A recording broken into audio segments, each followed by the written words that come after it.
The names Hatfields and McCoys are deeply ingrained into our popular culture, but most people don't know any real details about the feud. Because of this lack of widespread knowledge, the History Channel decided to create a mini-series portraying the feud, starring Kevin Costner as Devil Anse Hatfield and Bill Paxton as Randall McCoy, the leaders of their respective families. Now, our knowledge of the feud comes from local myths and stories told about it orally, and sensationalized news stories that were mainly written to sell papers. So it's hard to tell if the series is accurate historically. We do know that there are some definite historical inaccuracies about it, but it seems as if those were intentional. It seems that the History Channel is planning on using those to prove a point, that we as a society are too enamored with violence, just like society then was. The series makes use of several common Wild West tropes. They try and make it seem more like a Western by incorporating things like Wild West saloons, or brothels, or gambling dens, when in reality none of those things would have existed in the Appalachian region during that time. They do that, however, to make the setting seem more familiar to fans of the Western genre. After all, if they can draw in Western fans, that's a lot bigger of an audience than just fans of Appalachian culture. They also tweaked Devil Anse's personality.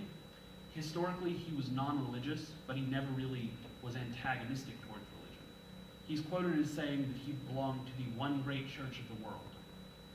In the series, however, he's much more hostile towards religion, going so far as to threaten to kill Randall McCoy if he brings up God and whose side he sits on in the feud. This isn't historically backed, but they did it so that they can have a redemption story later on.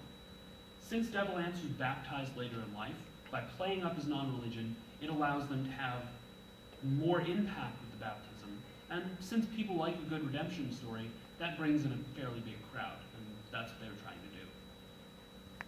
Now, one of the biggest changes was the relationship between Jonesy Hatfield and Rosanna McCoy. Historically, or in the series, they are portrayed as a Romeo and Juliet style couple. They're completely devoted to each other, but their families won't let them be together. Historically, however, that's not the case. Sure, their families didn't let them marry, but they moved in together, and soon after, Jonesy started sleeping with several other women.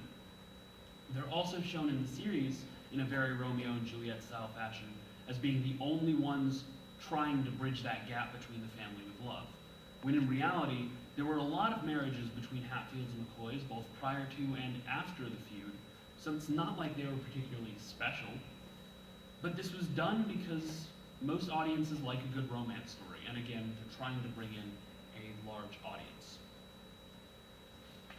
One of the things that's heavily disputed about the series is whether the portrayal of Perry Cline was accurate. He was a lawyer for and cousin to the McCoy family, and historically he was involved with a lot of the political aspects of the feud. In the series, he's shown to manipulate the events of the feud, trying to steal Devil Anse's land and accidentally telling Rosanna's brothers that she's pregnant with Jonesy's child, which leads to them trying to kill Jonesy. Some sources claim that he couldn't have meddled in the feud at all in that way, since he lived 25 miles away from where the feud took place. But other sources, particularly Hatfield family oral sources, say that the personality shown in the series is pretty much verbatim with what they know Perry Cline's personality was based on their own history. Now, either way, whether he's accurate or not, his actions in the show are designed in such a way as to make him the villain that people will dislike. Again, this is to build an audience, since people love to hate a good villain. So obviously the show tries to build an audience. That's because it has a message to deliver. On the surface level, it seems to be attempting to criticize our society's use of violence to solve problems. Throughout the show, violence is the go-to answer for solving any issues. It never really ends well, though. No one wins, no one's fully satisfied. The violence only causes more issues. There's always a lashback. Now, this is best shown in a scene late in the show when Randall McCoy has a hallucination of Devil Anse and he tries to shoot it. The hallucination just shakes his head and says that they've tried that way and that it doesn't work. Of course, the show's attempt to gain an audience was also intended as criticism. As I said before, the media during the time sensationalized the stories in an attempt to sell newspapers. Similarly, the show changes up facts, makes it more sensational in an attempt to draw people in. In one of the final scenes, we see the hanging of Devil Anse's nephew, pictured here, a childlike and simple-minded boy named Cotton Top, who doesn't understand the feud and is honestly the most innocent character on the show. As he's being hanged, a woman asks what the big deal is, why she had to bring her children all the way out here to see something she couldn't even really see. And she's told by her husband that the Hatfields and McCoys are famous. When asked for what, another man responds, for killing each other. Now, reading into this scene, one can see the critique that is intended. The crowd gathered to watch and is enamored by the bloodshed, just like the viewers of the show, and by extension our society today is.